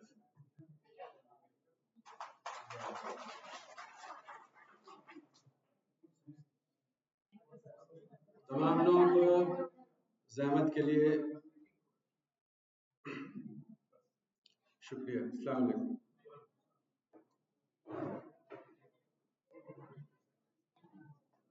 अब मैं कलमात तशक्कुर के लिए मौलाना आज़ाद यूनिवर्सिटी के शोबा अरबी के उस्ताद डॉक्टर समा फैसल साहब से दरख्वास्त करूँगा, वो इस प्रोग्राम के कोऑर्डिनेटर भी हैं, कि वो आएँ और तमाम शुरका और हाज़रीन महफिल का फ़र्ज़न शुक्रिया अदा करें।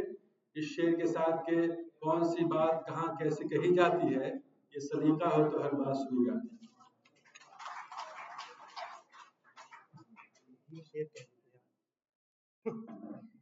अस्सलाम वालेकुम। बहुत बहुत शुक्रिया सरकार साहब।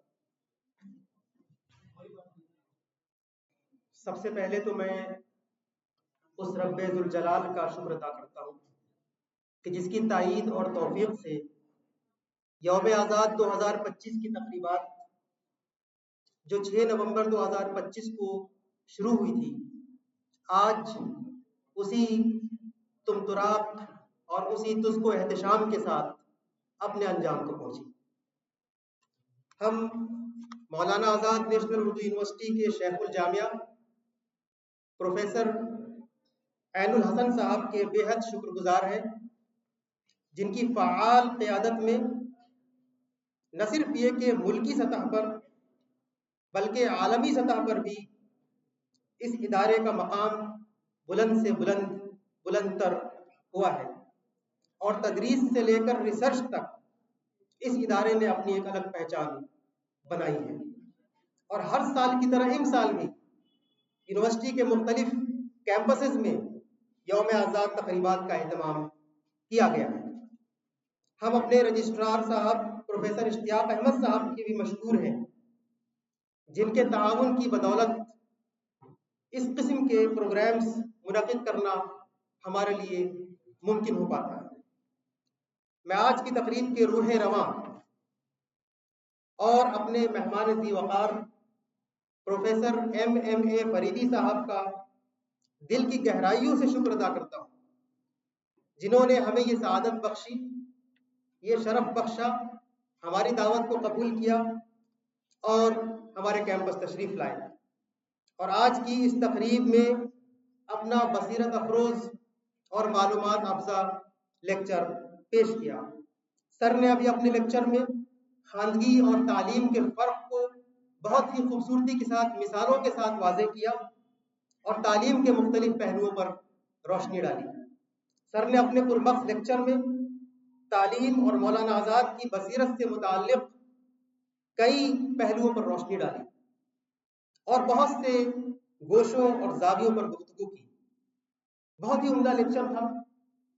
सर आप तशरीफ़ लाए, आपका बहुत बहुत शुक्रिया और मुझे उम्मीद है कि इंशाअल्लाह आगे भी आप हमारे कैंपस यूं ही तशरीफ़ लाते रहेंगे और हमें नवाजते रहेंगे।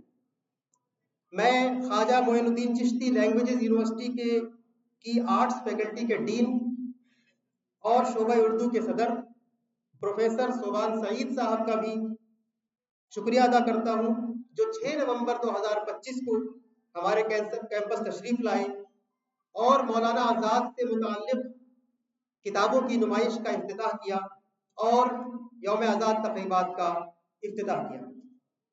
मैं मानू लखनऊ कैंपस की हर दिल अजीज़ इंचार्ज प्रोफेसर हुमा याकूब साहिबा का भी बेइंतहा ममनून मशकूर हूँ, जिनकी सरपरस्ती और रहनुमाई में ये कैंपस शबाना रोज़ तरक्की की राह पर गामज़न है। क्या सुबह क्या शाम, क्या दिन क्या रात, आप हमा वक्त दामे दिरमे सुखने कदमे इस कैंपस की फलाह व बहबूद के लिए कोशा और मसरूफ़ अमल रहती है।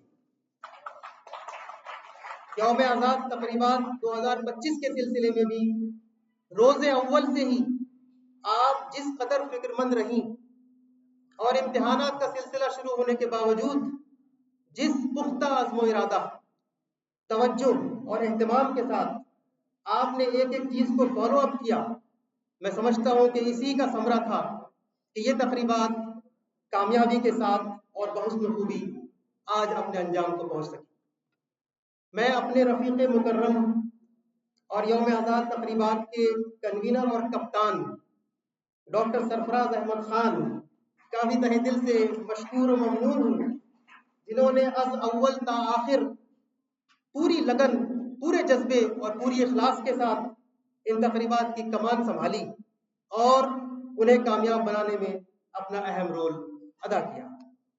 यौम आज़ाद तकरीबात को कामयाब बनाने में मानू लखनऊ कैंपस के असातिज़ा का भी बहुत ही अहम रोल रहा। इस मौका पर असातिज़ा पर मुश्तमिल वो जो मुख्तलिफ कमेटियाँ तश्कील दी गई थी, उन सब का भी मैं बेहद मशकूर व ममनून हूँ। 6 नवंबर को मौलाना आज़ाद से मुताल्लिक़ किताबों की नुमाइश मुनक़िद कराने के लिए doctor Zeeshan Haider sahab, doctor Ishrat Naheed, doctor S Mohammad Faiz, doctor Srinivas, doctor Masihuddin Khan और डॉक्टर शमसुल हक का बहुत बहुत शुक्रिया। 6 नवंबर को ही तकरीरी मुकाबला मुनक़िद कराने के लिए डॉक्टर रियाज अहमद गनाई, डॉक्टर अदनान बिस्मिल्ला, डॉक्टर फिरदौस हमीद परे, डॉक्टर ताज़ीम हैदर और डॉक्टर खुर्शीद अहमद का भी बहुत बहुत शुक्रिया। 7 नवंबर को बैटबाजी का दिलचस्प मुकाबला मुनक़िद कराने के लिए डॉक्टर अबू उमैर, डॉक्टर नूर फातिमा, डॉक्टर अकबर अली, डॉक्टर अनवारुल हक और डॉक्टर इरफाज का भी बहुत बहुत शुक्रिया। और 10 नवंबर को पोस्टर साजी का मुकाबला मुनक़िद कराने के लिए doctor Nikhat Fatima, doctor Mustafa Athar, doctor Mujahidul Islam, doctor Amina Amreen और मोहतरमा अजीज़ फातिमा का बहुत बहुत शुक्रिया। उन हकम साहिबान का भी तहे दिल से शुक्रिया जिन्होंने मुख्तलिफ मुसाबक़ात में अपना कीमती वक्त दिया और शुरका की अदायगी को बारीकी से जांचा और परखा और अपना फैसला पेश किया। टेक्निकल सपोर्ट को फराहम करने के लिए जनाब अब्दुर्रहमान साहब का बहुत बहुत शुक्रिया और हॉल की सेटिंग वगैरह में अपना ताउन पेश करने के लिए गैर तदरीसी अमले का भी बहुत बहुत शुक्रिया। और शुक्रिया की ये रस्म बिल्कुल नामुकम्मल होगी अगर मैं अपने उन तलबा व तालिबात का शुक्रिया अदा ना करूं जो न सिर्फ ये कि शुरू से आखिर तक इम्तिहानात के बावजूद तमाम तकरीबात में मौजूद रहे, बल्कि मुसाबक़ात में बढ़ चढ़कर हिस्सा लिया और यौम आज़ाद 2025 तकरीबात को कामयाब बनाने में अपना अहम तरीन रोल अदा किया। और मैं उन तलबा व तालिबात का भी ख़ास तौर से शुक्रिया अदा करना चाहता हूँ जो दीगर तालीमी इदारों से यहाँ तशरीफ़ लाए, हमारे मुसाबक़ात में शरीक हुए और अपनी बाबरकत आमद से यौम आज़ाद 2025 की तकरीबात की रौनक में इजाफा किया। हमारे जिन तलबा ने हॉल के खूबसूरत डेकोरेशन में पूरी लगन और जज्बे के साथ जिस तरह अपना हुनर और अपना कमाल दिखाया, उनको भी हमारी तरफ से बहुत बहुत शुक्रिया। आखिर में तमाम मुअज़्ज़ज़ मेहमानों का तहे दिल से शुक्रिया जो आज की इस तकरीब में ख़ास तौर से तशरीफ़ लाए, डॉक्टर सरवत तकी साहब और दूसरे मेहमानान, आपने हमारी दावत को कबूल किया और आज के प्रोग्राम में तशरीफ़ लाकर हमारी हौसला अफजाई की। इसके लिए आप तमाम का भी बहुत बहुत शुक्रिया। अस्सलाम वालेकुम। कलमात तशक्कुर के लिए डॉक्टर सुमामा फैसल साहब का बेहद शुक्रिया। अब जो है मेरे ख्याल से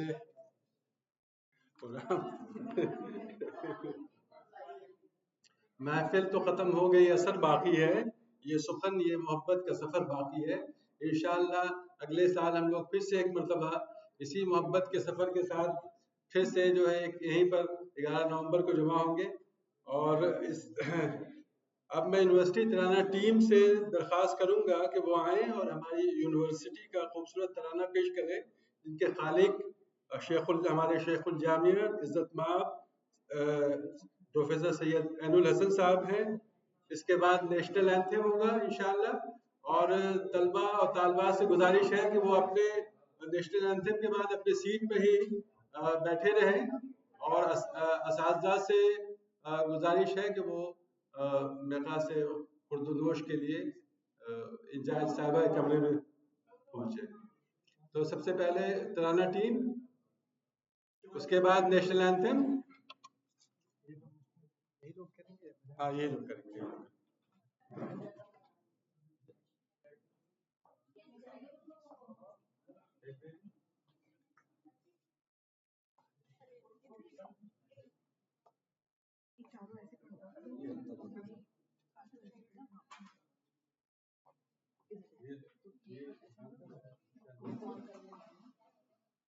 अगर ये डिस्टर्ब ना करे तो उसको डीजे कर लो, ठीक है?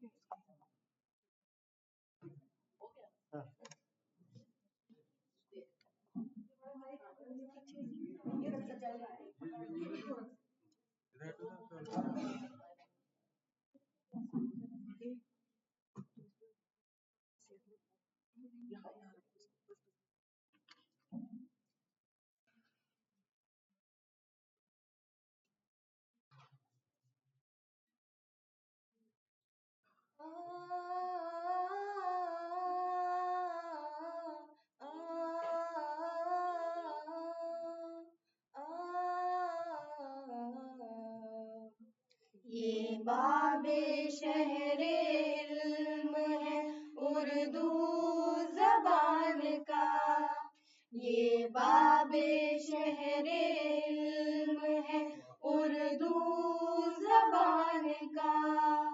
आओ सफर यहाँ से करें आसमान का, ये बाबे शहरे इल्म है उर्दू ज़बान का, ये बाबे शहरे इल्म है उर्दू ज़बान का।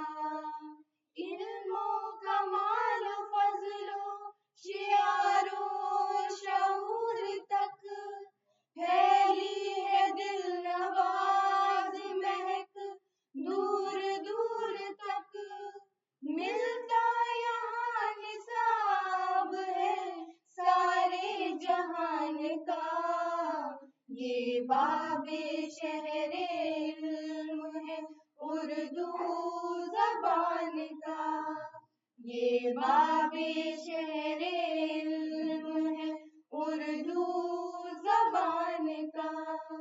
हर नक्शो रंग बू से करो अपनी गुफ्तगू, आजाद दर्सगाह की है ये भी जुस्तजू, सब फासला मिटाते चलो दरमियान का, ये बाबे शहरे इल्म है उर्दू ज़बान का, ये बाबे शहरे इल्म है उर्दू ज़बान का।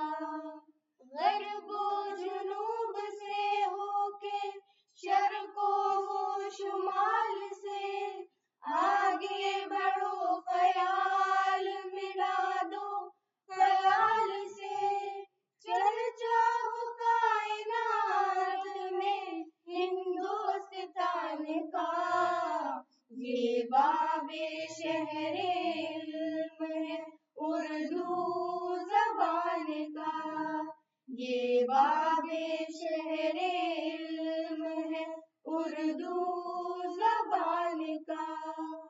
ग़ज़ले सदा बहार से बस्ती बसी रहे, मिलकर दुआ करो कि ये खेती हरी रहे, साया रहे सरों पे किसी साहिबान का, ये बाबे शहरे इल्म है उर्दू ज़बान का। आओ सफर यहाँ से करें आसमान का, ये बाबे शहरे इल्म है उर्दू ज़बान का, ये बाबे शहरे इल्म है उर्दू ज़बान का।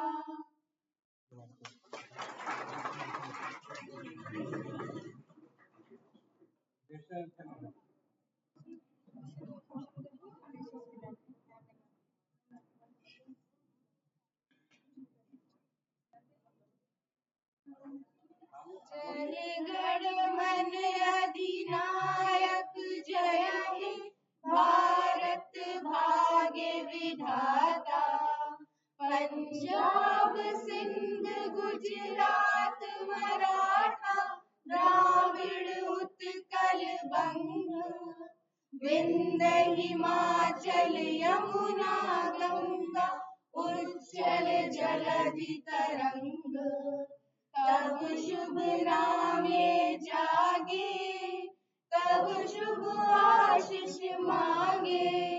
गाए तब जय गाथा जनगण मंगल दायक जय हे भारत भाग्य विधाता।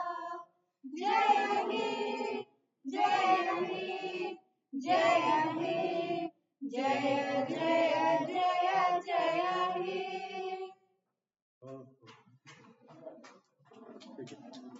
शुक्रिया।